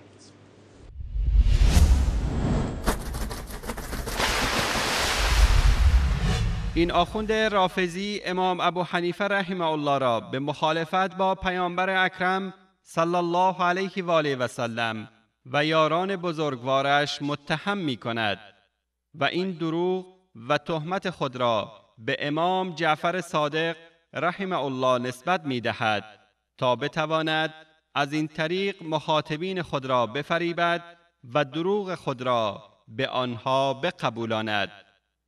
امام ذهبی رحمه الله در کتاب مناقب الامام ابی حنیفه و صاحبی صفحه 34 و امام بیهقی در المدخل الی السنن الکبری صفحه 204 روایت کرده اند که امام ابو حنیفه رحمه الله در بیان روش خود در استنباط مسائل فقهی می‌فرمود: آخذ بكتاب الله فما لم أجد فبسنة رسول الله والآثار الصحاح عنه التي فشت في أيدي الثقات عن الثقات، فإن لم أجد فبقول أصحابه آخذ بقول من شئت.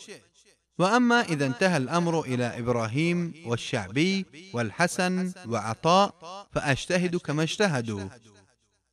به کتاب الله عمل می کنم، اگر حکمی را در آن نیافتم به سنت رسول الله صلی الله علیه و آله و سلم و روایات صحیحی که از طریق ناقلین معتبر انتشار یافته رجوع نموده و از آن پیروی می کنم و اگر در آن هم نیافتم به اقوال صحابه رسول الله صلی الله علیه و آله و سلم مراجعه می کنم و از میان آنها قول یکی را انتخاب می کنم.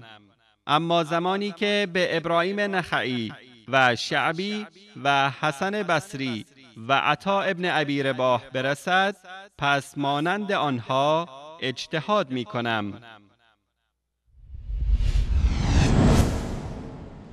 علی اینجور گفت است، من اینجور میگم. صحابه رسول الله اینجور گفتن، من اینجور میگم. رسول الله اینجور گفت است، من اینجور میگم. چندین بار امام صادق تشبیه به شیطانش کرد.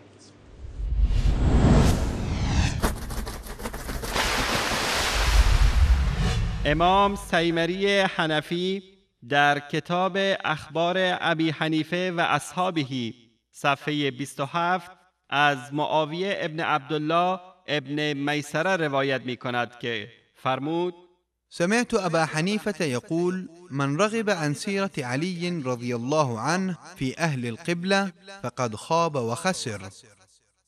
از ابو حنیفه شنیدم که می فرمود کسی که در قضایای تعامل با اهل قبله از روش و سیرت علی ابن ابی طالب رضی الله عنه بگذرد، بدون شک ناکام و زیانکار شده است. برادران و خواهران مسلمان، دشمنی و کینه شیعیان رافضی با امام ابو حنیفه رضی الله تعالی عنه تنها در سخنان این آخوند عقده‌ای خلاصه نمی شود، بلکه ریشه در اعماق عقیده و کتب و روایات ساختگی این مذهب ساخته و پرداخته عبدالله ابن سبع یهودی دارد. خدا لعنت کند ابو حنیفه را. امام موسی بن جعفر فرمود خدا لعنتش کنه. میگفت وقتی که میومد حرف میزد میگفت علی اینجور گفت است، من اینجور میگم. گفت تو کی هستی که بخوای مقابل امیرالمومنین وایسی؟ علی ای حال ما معتقدیم اهانت به مقدسات اهل سنت ذنب لا یغفر و گناه بزرگ. بله. نظام در رابطه با اهانت به اهل سنت، یعنی من در یک جمله به شما بگم، اگر کسی به مقدسات اهل سنت توهین کنه، نظام جمهوری اسلامی شاید بیش از مواد مخدر که چقدر حساسیت داره نسبت به این حساسیت دارن. حالا یک دفعه نزید به گوش مسئولین نرسه، اون که دیگه معذورن، ولی اگر برسد آنچه که ما دیدیم و در جریان هستیم در این زمینه، جناب آقای قادری و جناب عزیزان اهل سنت، نظام هیچ گونه ملاحظه‌ای ندارد. تمام شیعه سنی امروز تلاش میکنن علما مراجع وحدت بین شیعه و سنی ایجاد بشه، هر گونه اختلاف، تکفیر، تفسیق، ترور، انفجار، انتحار رو محکوم میکنن، ولی این وهابیت خدا نشناس، این وهابیت پلید، این وهابیتی که جز تکفیر و جز کشتن و انفجار چیز دیگری در مغزش نمی پروراند، خلاصه پشت پا به همه این قضایا زده. واقعا من بیدین‌تر از علمای اهل سنت رو کره زمین سراغ ندارم. خیلی عجیبن اینا، برای اینکه توجیه کنن مشکلاتی که خلفاشون داشتن پدر اسمت رو در آوردن، بیچاره کردن نبوت. مسلمان باید بیریزن بیرون بگن مرگ بر بخاری، مرگ بر ابن تیمیه، مرگ بر بزرگان وهابیت، مرگ بر آل سعود، مرگ بر اسلامی که خلیفه گری داره و درش ولایت و امامت نیست. شما شکوه پیغمبر را شکستید، شما آبروی پیغمبر را بردید، شما آبروی اسلام را بردید، شما این خزعبلات رو تو دنیا پخش کردید. حضرت معاویه لعنت الله علیه النار و الحاویه، پیشوا و امامی که محتاج بشه به فتوای مغیرة ابن شعبه‌ای که رأس المکر و الخدعه است، یکی از خبیث‌ترین کسانی که در تاریخ صحابه وجود داره این مغیرة ابن شعبه است. یکی از پلیدترین افراد تاریخ و خیلی ساده بخوایم بگیم شخص بسیار نحس و نجسی به نام هند جگرخوار هست. مادر شما همون عایشه فاسقه فاجره هست. جناب سید جعفر مرتضی میگه و شر ما فیها لابد منها، و شر از این است که ما ناگزیریم. عایشه سراپا شره. شر بالاتر از این هم این هست که ما باید تحملش کنیم. همسر پیغمبره. در رابطه با عایشه سوال زیاد داریم. حالا انشالله با گفتگو باز شده. ما شاید بیش از 50 تا سوال در رابطه با عملکرد عایشه و زندگی عایشه داریم. اصلا عجیب است، این هیچ اعتقادی این زن شیطنت که سر تا پا شیطنت و نیرنگ و دغل و خدعه بود با رسول الله علیه و علی آله السلام. ما تازه بیایم بشینیم از عایشه به عنوان ام المؤمنین یاد کنیم و احترام کنیم؟ مگه ما دیوانه ایم؟ دو امراض شما گفتید. اجازه بدید بینندگان عزیز یک نکته رو من امشب بگم. خلاصه این غانمه آمد برای شما عرض کنم در مجلس معاویه. همین که آمد رسید معاویه بهش سلام داد، برگشت گفت فقالت علی المؤمنین السلام و علی الکافرین الهوان. سلام و درود بر مؤمنین، خاری بر کفار باد. ثم قالت من منکم ابن العاص. عمرو عاص کیه؟ قال عمرو ها انا منم. قالت و انت تسب قریشا و بنی هاشم. تو هستی که به بنی هاشم امیرالمومنین ناسزا میگی. و انت اهل السب و فیک السب و الیک یعود السب. یا عمرو تو خودت فحشی، بابات فحش، تمام فحشان به تو برمیگرده. انی والله لعارفتون بعیوبک و عیوم امک. تمام عیب خودت مادرت کف دست من هست.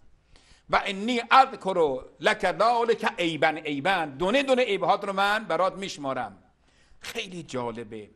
ولدت من امة سوداء مجنونة حمقا. تو مادرت یک کنیز سیاه دیوانه و احمق بوده، یعنی حشل بوده، مچل بوده. بوله چی یه چیزایی میگن برای شما عرض کنم. بله. تبول من قیام. مادرت همیشه ایستاده بول میکرده. یعلوها اللعام. مردان پست هم همواره بر مادرت سوار میشدن. اذا لامسها الفحل کانت نطفتها انفد من نطفته. اگر مردان زناکاری با مادرت زنا میکردن، نطفه مادرت کثیفتر بود از نطفه اونها. رکبها فی یوم واحد 40 رجلا. عمرو عاص بر مادر تو یک روز 40 مرد زنا کردن. چقدر زیبا. پته‌ای به آب داده دیگه چیزی جا نگذاشته. فلقد رأیت فحل زوجتک علی فراشک فما غرت. عمرو عاص تو رفتی دیدی یک اجنبی با زن در حال زنا هستن، ولی هیچ غیرتی نداشتی که از ناموست دفاع کنه. ولا انکرت. و نگفتی این ناموس منه. بنده بارها و بارها در شبکه سلام اعلام کردم که هر گونه اهانت به اهل سنت، اهانت به عقاید اهل سنت گناه نابخشودنی است. قد بدت البغضاء من افواههم وما تخفي صدورهم اکبر. دشمنی از گفتارشان پیداست و کینه‌ای که در دل دارند به مراتب بزرگتر است.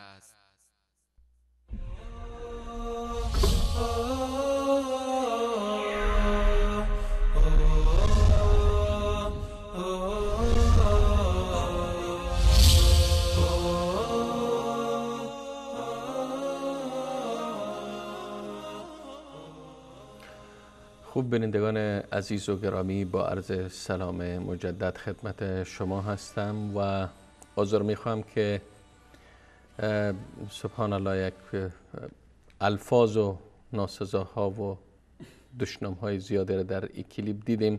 مجبور بودیم که را پخش کنیم و الا شنیدن ای الفاظ و این ناسزاها و این دشنام‌ها آسان نیست که هر مسلمان و هر انسان غیوری که به ناموس پیامبر و ناموس صحابه و این مسائل باورمند است ایره بشنوه. اما مجبور هستیم به خاطر که اکثریت برخی از فریب خورده ها باور نمی کنن، میگن که شما در صدد فتنه افروزی و نمیفهم چی و چنان هستین. اما باید ملت افغانستان، باید مردم فارسی زبان دنیا متوجه شوند که این آخوندها و اینهایی که در ظاهر عمامه به سر میکنن و گویا اشخاص دلسوز و مهربان و مصلح و دعوتگر خود جلوه میتن، اینها چه کسانی هستند، چه جنایاتی که در امروز در کشورهای مختلف مرتکب نمیشن. باید متوجه شوند، باید بدانن، باید به حقیقت از اینها پی ببرن. به این خاطر این کلیپ نشر شد و این میان برنامه مانده شد تا متوجه شوین عمق دشمنی و عمق کینه و عمق حقد و دیگه بدبینی از اینها را نسبت به اهل سنت. یعنی اگر اینها وقت روی قدرت بیاین، وقت در کشور حاکم شوند، بعدش نشان میتن که چی هستن و چی جنایات را مرتکب نمیشن.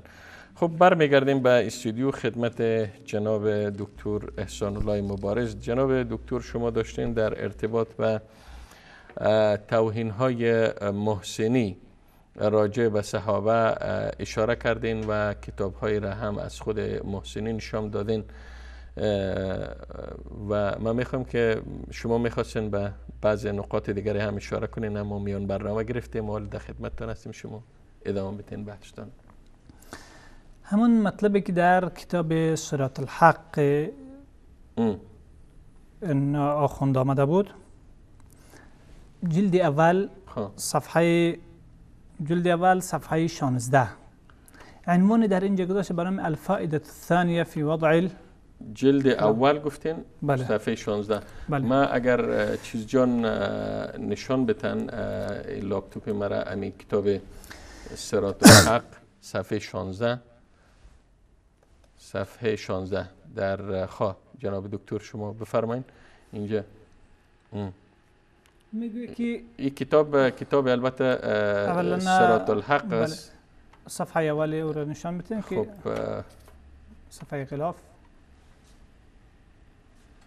فکر کنم اینجا یک صفحه مجلد اول غلافش نشان میتونم که بیننده های عزیز این کتاب صراط الحق فی المعارف الاسلامیه والاصول الاعتقادیه، تألیف محمد آصف محسنی، جزء اول آصف محسنی. خب جلد اول نشان دادیم. بفرمایید جناب دکتر. جلد چاپش هم نشان بده تا اینکه جلد چاپش هم اسم الکتاب صراط الحق، مؤلفش محمد آصف محسنی، ناشر ذوی القربات، طبعه اول، تاریخ طبع هم 1428 یعنی تقریبا 9 سال پیش. مرکز توزیعش هم قم. حالا در صفحه 16 همین کتاب میگه الفائده در کدام جلد جناب دکتر؟ همین جلد. همین جلد اول. جلد اول صفحه 16. صفحه 16. بفرمایید. الفائده الثانیه فی وضع الکلام. اصلا اینجا بحث هیچ مربوط به صحابه نمیشه و اما چون اعتقاد او روا داشته که به اینجا وارد شود. بله. میگه لما توفی النبی الاعظم صلی الله علیه و سلم وقع الخلاف بین اصحابه فی الخلافه والامامه. بله. زمانی که پیامبر اکرم صلی الله علیه و سلم وفات نمود، در میان اصحاب او در مسئله خلافت و امامت اختلاف صورت گرفت و ما تمکنوا من حفظ توحید الکلمه و از نگه داشت وحدت کلمه چیز نشدن، متمکن نشدن، موفق نشدن به حفظ وحدت کلمه. همچنانه که در زمان رسول الله صلی الله علیه و سلم بودن، در زندگی و قسمی که بودن با او قسم در اینجا موفق به حفظ وحدت نشدن. حالا که ما تاریخی که مطالعه میکنیم کاملا وحدت را حفظ کردن و حتی در مصادر اقوال در نهج البلاغه و غیره از خود علی رضی الله تعالی عنه است که میگه که ما به خاطر وحدت مسلمان ها، این که اسلام حفظ شوه، رفته با ابوبکر بیعت کردم. اما اینها میاین محسن ادعای دیگری میکنن. میگه ثم این حزب ابی بکر، نه اینجا مطلب به اصلی مانده. بفرمایید. میگه ثم این حزب ابی بکر الخلیفة الاول وان غلبوا في ذلك الوقت على اخذ السلطة التنفيذية وعزل مخالفيهم عن تدبير الامور.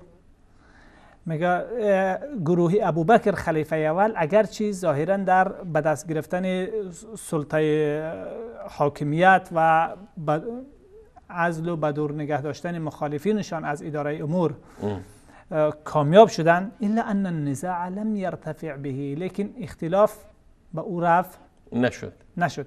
بل اصبح من اهم العوامل المؤثرة في شؤون المجتمع الاسلامی، بلکه ای از اهمترین عوامل مؤثر در امور جامعه اسلامی بود.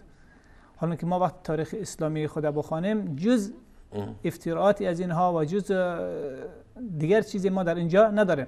میگه فهو الاساس، فهو اساس، اینجا نقطه، فهو الاساس لتشعب المسلمین الى فرقتين. بله. همین خلیفه شدن ابوبکر رضی الله تعالی عنه اساسی تفریقه مسلمان ها به دو فرقه است. اساس تقسیمشان بین میان شیعه و سنی را نسبت شیعه و غیرها. و هو البذر، و هو و هو در سطر چندم است؟ سطر ششم. بله.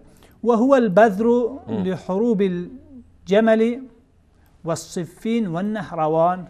بله. و او تخمه اساسی جنگ‌های جمل و صفین و نهروان که علی رضی الله عنه با خوارج داشت. بله. و کربلا. بله. و غیرها. میگه تمام اینها جنگ‌های نامطلوبه که در تاریخ صورت گرفت، ریشه از او کی است؟ خلیفه تعیین شدنی ابوبکر رضی الله عنه. و هو المحور للاختلاف في القوة التشریعیه. حالا اینجا نکته چیز دیگر، و او محور اختلاف در قوه تشریعی هست، قوه قانونی. بله. به نظری از اونها ابوبکر صدیق، عمر رضی الله عنهما و صحابه و اهل سنت قوه تشریعی را از الله و رسول گرفتن، خودشانه حکم ساختن. میشه که به شکل دیگه بگیم که دین اصلا تغییر دادن. میگه اینجا صریح میگه، در جای دیگه صریح میگه فتشتت المذاهب والآراء في الاصول والفروع.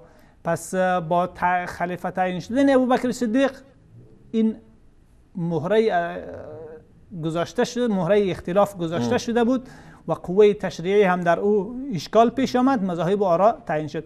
و مما وسع هذا الاختلاف خروج طاغیة الشام على امیر المؤمنین علیه السلام بعد قتل. اینجا هدفش از طاغیه شام چی است جناب دکتر؟ معاویه رضی الله تعالی عنه، قسمی که در جای دیگه توضیح میکنم. فانه بغى واستكبر فصار من المفسدین.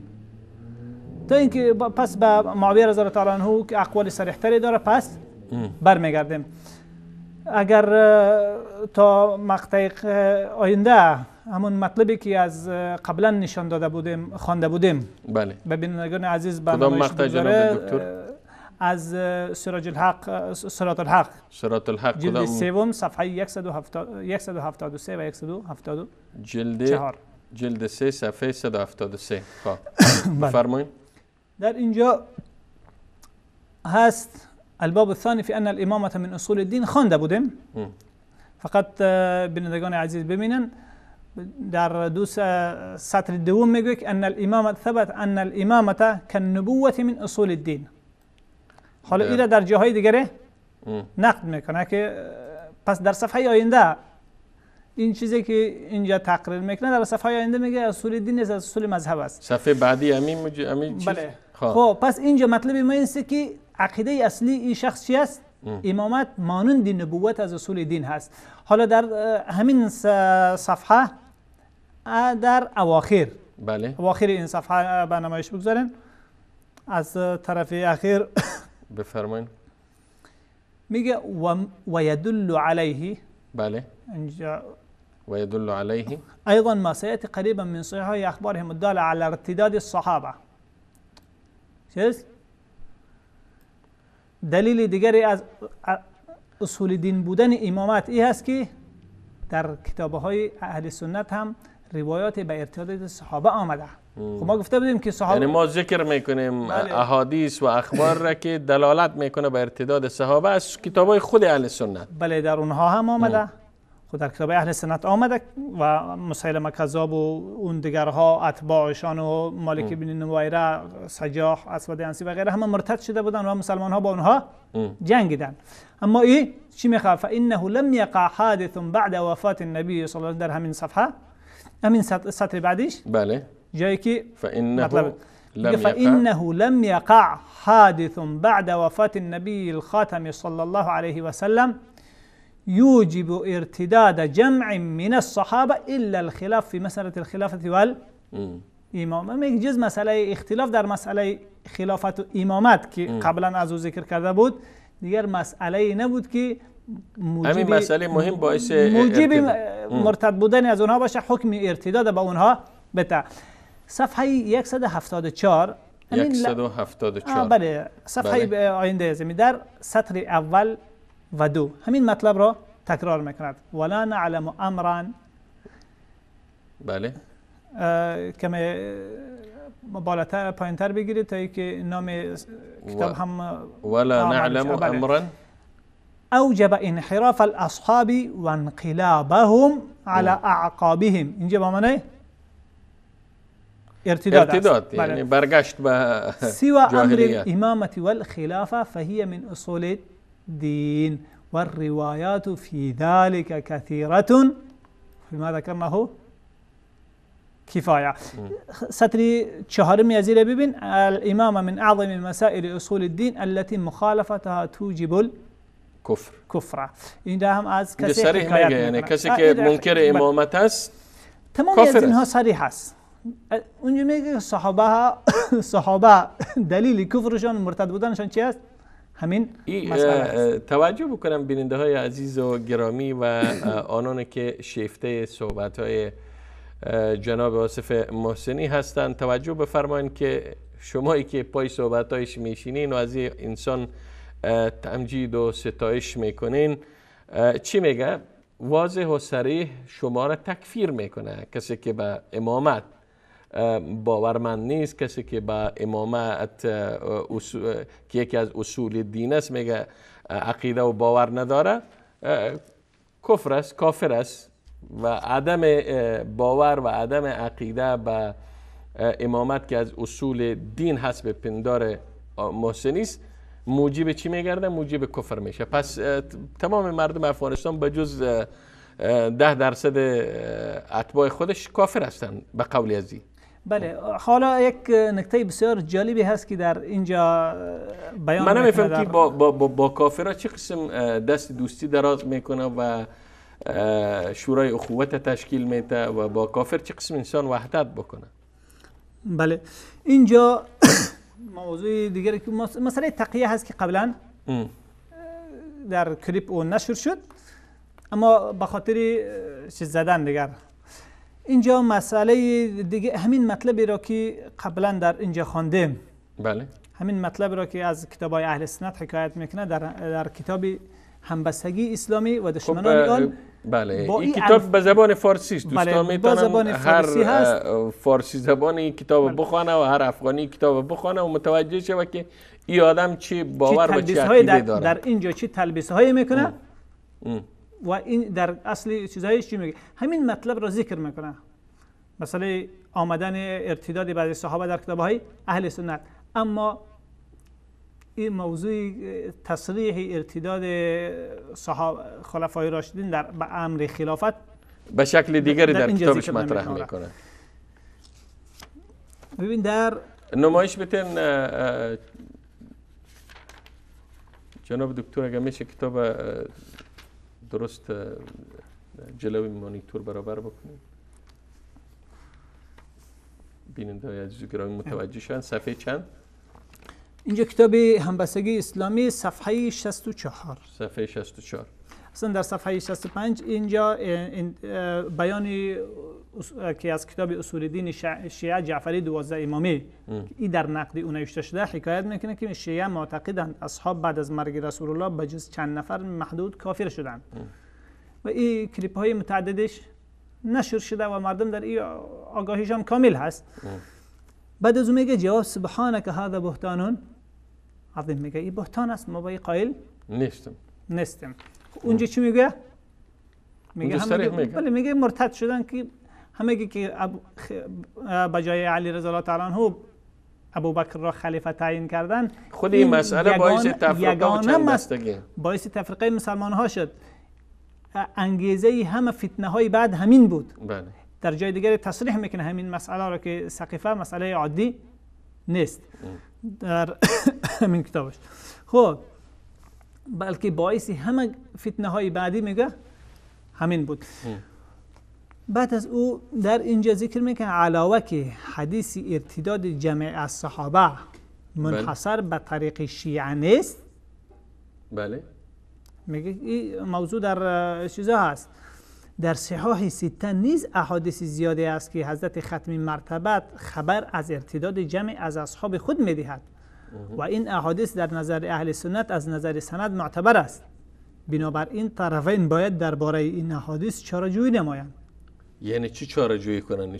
حدیث حذف بکنن یعنی یا بله چی بکنن؟ یعنی چاره‌جویی هدفش از چاره‌جویی چیه؟ چاره‌جویی هدفش در اینجا واضح است، در اونجا گفته که چگونه باید چاره‌جویی کنن. یعنی به این معنا که کافر شدن و دوباره اسلام بیارن. حدیث هست باید که اصل مسئله را، اصل دین در جاهای متعددی از این میگوید و در جاهای متعددی از دیگر که اصل دین اهل شیعه ها حفظ کرده با اون به دین پیامبر ماندن و این مسئله بود که اونها مرتد شده، مسئله که موجب ارتدادشان بود یگانه مسئله امامت و خلافت است، باید اینها برگردن به پذیرشی او. حتی در جای از این کتاب دیگرش که ایره باید که بعد از یک نص دیگر ما میخوایم او را بخونم نه فعلا. حالا برمیگردیم به نص دیگری که مسئله که میگه که باید مسلمان ها چگونه باشن، او را در این کتاب دیگرش که بیان میکنه، اما او را بعدا میخوانیم. فعلا نص دیگری که راجع به صریح به لعن خلفا هست. بله. بنابر مسئله خلافت، همین جلد 3 صفحه 190 جلد 3 صفحه 197 بله. ما تثبت به الامامه عنوان این مسئله هست در 197. بله. اینجا در اواخر 16 از جمله دلیل هایی که ذکر میکنه بفرمایید. میگوه که ما اخرجه شهرستانی فی اوائل کتابه الملل و النحل. بله. ما اخرجه شهرستانی فی اوائل کتابه الملل و النحل.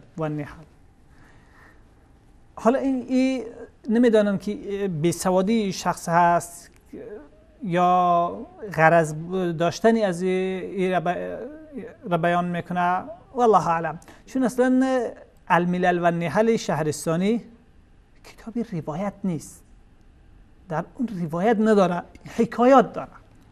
خب طرف مقابل هم این کتاب برای کسایی نوشته که معلومات ندارن. هر چی که نوشتن، هر چی که به عربی نوشت به خورد اونا داد، فکر میکنه که متن مقدس است. بله. پس در اینجا کلمه اخرجه که وقتی که در علمی حساب میشه، در جایی است که با سند مطلب را ارائه بکنه، نه اینکه قولی را بنویسه. خب به هر حال شیعه هم ادعای داشتن حدیث میکنن، حدیث ندارن.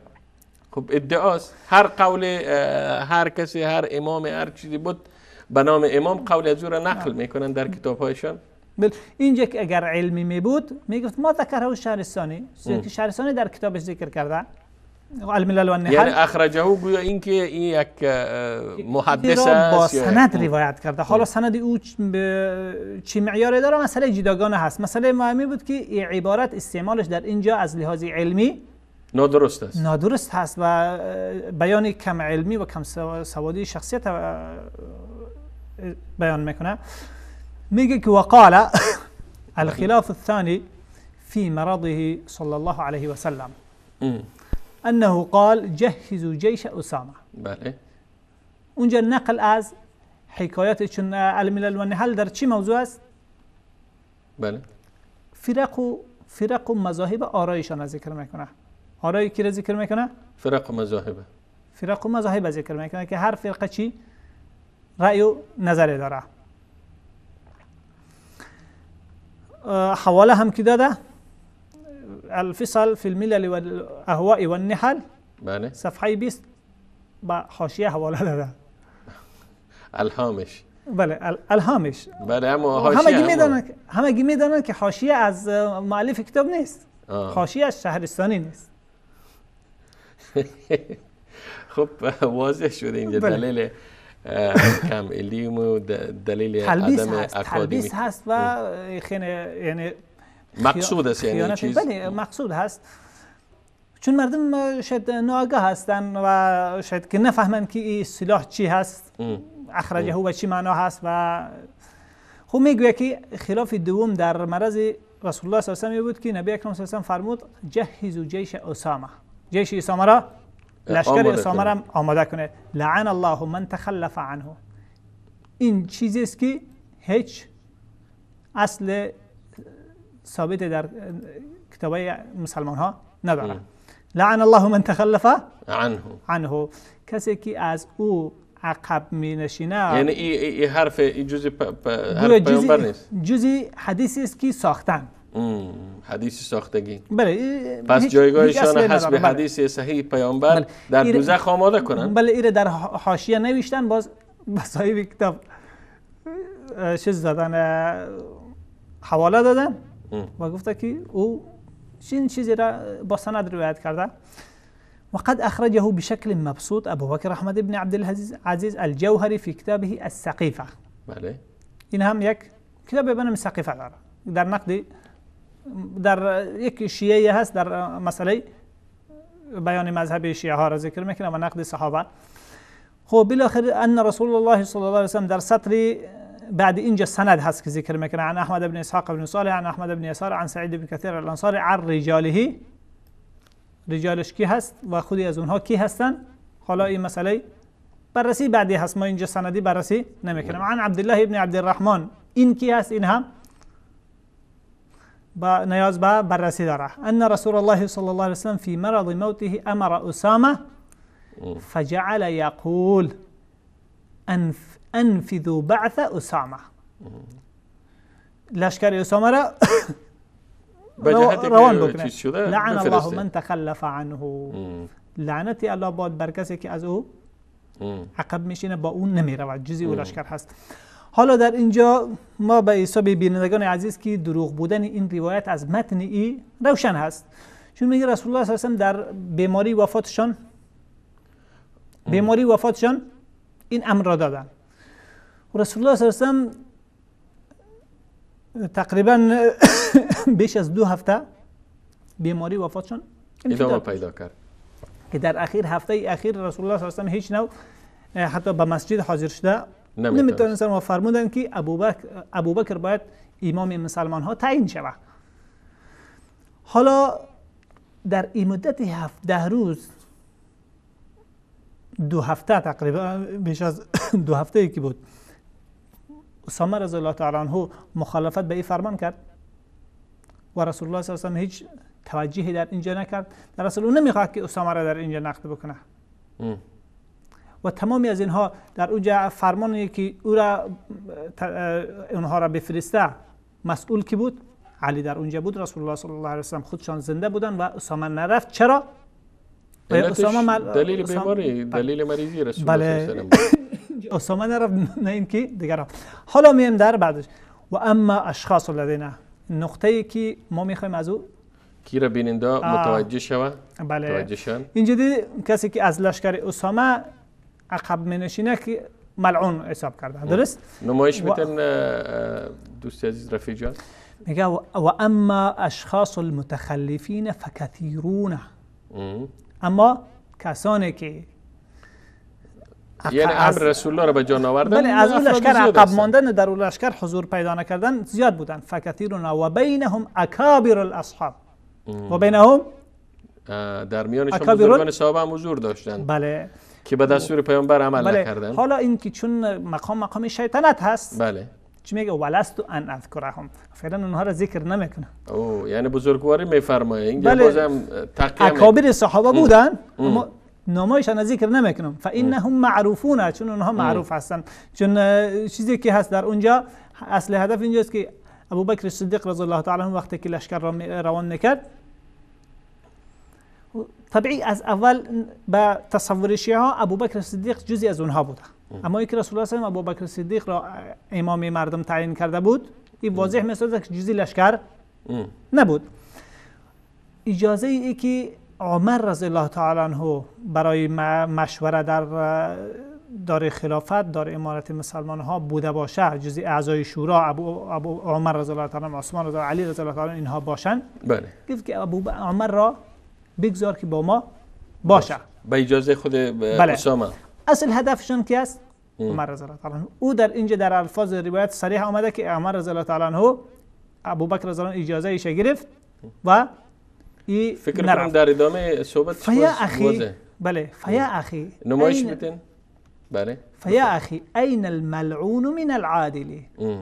فیا اخی این الملعون من العادل، ای برادر ملعون کجا و عادل کجا؟ یعنی کسی که لعنت شده کجاست و عادل کجاست؟ یعنی اشاره صریح به حضرت عمر.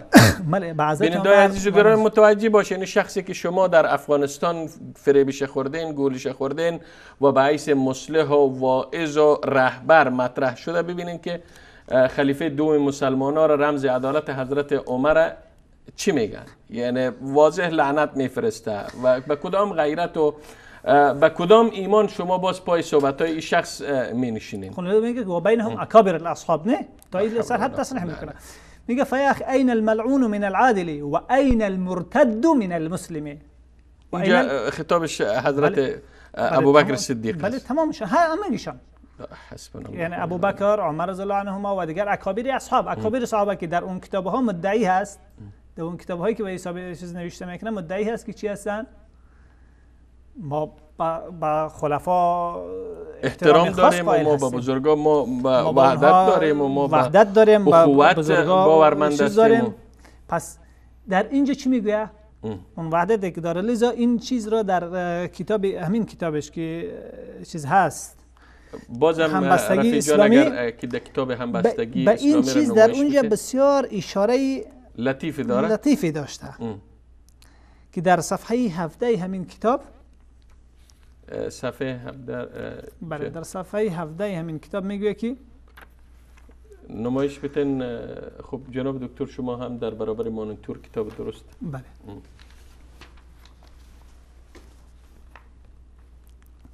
صفحه 17 همین کتاب گویا در نقد این که شیعه ها به علی رضا، به خلفای راشدین توهین میکنن، در اونجا بیان گویا نوشته میکنه ایران، در اونجا میخواد تلبیس کنه. چی میگه؟ ما در رابطه به خلافت خلفای راشدین حضرات ابوبکر، عمر، عثمان نظری خاصی داریم. چه نظر خاص چه اینجا در کتاب صراط الحق بیان کرد؟ بله، یعنی که حضرت عمر رضی الله تعالی عنه ابوبکر رضی الله عنه لعنت شده و حضرت ابوبکر صدیق رضی الله تعالی عنه مرتد است. بلکه در اونجایی که در صفحه 16 که کتاب چیز گفته بود، 16 و کتاب جلد اول همین صراط الحق، در اونجا این مطلب را بیان کرد که ریشه تمام فتنه ها که در بعد همونها بود بیان کرد. خب جنگ نهروان و دیگرها همگیشان برمیگشت به او. و در صفحه 173-174 همین کتاب کی بود، در اونجا گفت که اونها با این که ابوبکر خلیفه تعیین کردن همه چی شدن؟ مرتد شدن. دیگه یعنی تعیین خلافت و بیعت با ابوبکر خودش نشانه و علامه دلیل و حجت ارتداد است. بله و این ارتداد دلیلی است که امامت از اصول دین هست. خب جناب دکتر، ما معذرت میخوایم به پایان به دقیقه پایانی برنامه این هفته قلب آسیا رسیدیم و بیننده های عزیز و گرامی ببخشید که نتونستیم تماس های شما را در این برنامه بگیریم، چون هدف این بود که به گوشه از باورها و عقاید کفری آیت الله محسنی در این برنامه اشاره شود و صحبت‌های از او از خلال کتاب‌هایش، سخن‌هایش از خلال کتاب‌های مطبوع و کتاب‌های الکترونیکی که در اختیار داشتیم به نمایش گذاشته شد و به بررسی گرفته شد و منافق بودن این شخص فکر کنم که برای همه شما آشکار شده و این جز یکی از چهرهایی که به نفع استعمار، به نفع ایران، به نفع رژیم آخوندی ایران، به نفع روند کفری که در منطقه به همکاری امریکا صورت میگیره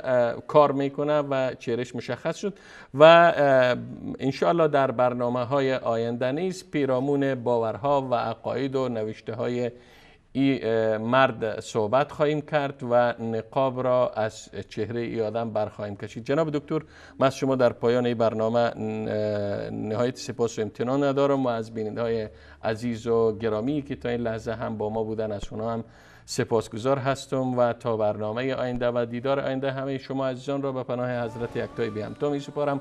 خداوند یار و نگهدارتان و السلام علیکم و رحمت الله تعالی و برکاته.